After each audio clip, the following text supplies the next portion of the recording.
Hello' friends, আজি মই লৈ আহিছোঁ কাচকল দি বনোৱা এখন টেষ্টি চব্জিৰ ৰেচিপি। হয়তো এইখন চব্জি আগতে বহুতে খাইছেই, আৰু যিসকলে এতিয়ালৈকে খোৱা নাই তেন্তে প্লিজ এবাৰ ট্ৰাই কৰি চাব। ইয়াৰ বাবে মই দুটা কাচকল টুকুৰা টুকুৰ কৰি কাটি লৈছোঁ, এটা বিলাহীও সৰু সৰু কৰি কাটি লৈছোঁ, এটা পিঁয়াজ সৰু সৰু কৰি কাটি লৈছোঁ, লগতে এটা কণী লৈ লৈছোঁ, দুটা শুকান জলকীয়া লৈছোঁ আৰু এচামুচ আদা নহৰু পেষ্ট লৈ লৈছোঁ। আৰু এতিয়া মই এখন কেৰাহীত অলপমান মিঠাতেল গৰম হ'বলৈ দিছোঁ। আৰু তেলখিনি গৰম হোৱাত মই সৰু চামুচেৰে এচামুচ গোটা জিৰা দি দিছোঁ আৰু ইয়াৰ লগতে শুকান জলকীয়া দুটা আৰু কাটি লোৱা পিঁয়াজখিনিও দি লৈছোঁ আৰু ভালদৰে গোটেইখিনি মই এতিয়া ৰঙচুৱা কালাৰ অহালৈকে ভাজি থাকিম।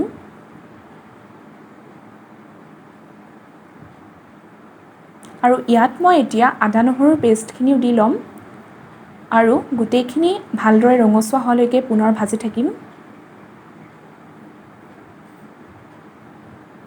এয়া চাওকচোন, পিঁয়াজখিনি লাহে লাহে ৰঙচুৱা হ'বলৈ আৰম্ভ কৰিছে আৰু ইয়াত মই এতিয়া বিলাহীখিনি দি দিছোঁ আৰু গোটেইখিনি ভালদৰে মিক্স কৰি দিছোঁ।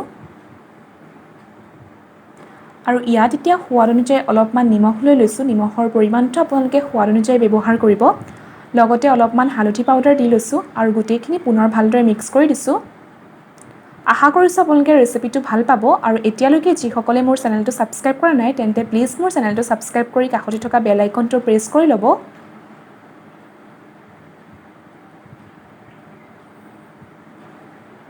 এয়া চাওকচোন, লাহে লাহে বিলাহীখিনি সিজি উঠিছে আৰু ইয়াৰ লগতে মই এতিয়া এচামুচ জিৰা পাউডাৰ আৰু লগতে এচামুচ ৰেড চিলি পাউডাৰ দি ল'ম আৰু গোটেইখিনি এতিয়া ভালদৰে পুনৰ মিক্স কৰি দিম। এয়া চাওক, আমাৰ মছলাখিনি ভজা প্ৰায় হৈ গ'ল আৰু এতিয়া মই ইয়াত কাচকলখিনি দি দিছোঁ আৰু এইখিনি ভালদৰে মিক্স কৰি দিম যাতে মছলাখিনি ভালদৰে কাচকলখিনিত লাগি যায়।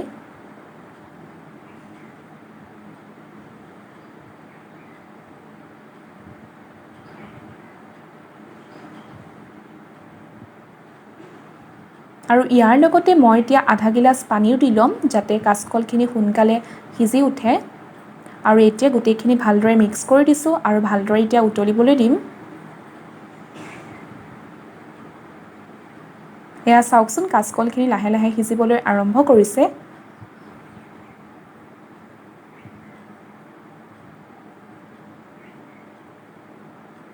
এয়া চাওক, আমাৰ কাচকলৰ চব্জিখন প্ৰায় ৰেডি হ'বলৈ হৈ গৈছে।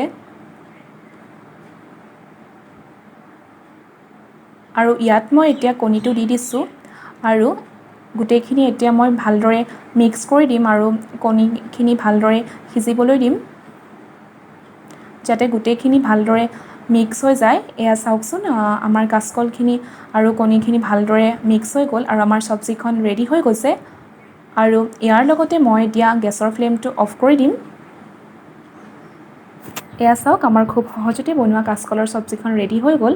যদিহে মোৰ ভিডিঅ'টো চাই ভাল পালে তেন্তে মোৰ ভিডিঅ'টো লাইক কৰিব, শ্বেয়াৰ কৰিব আৰু কমেণ্ট কৰিবলৈ নাপাহৰিব।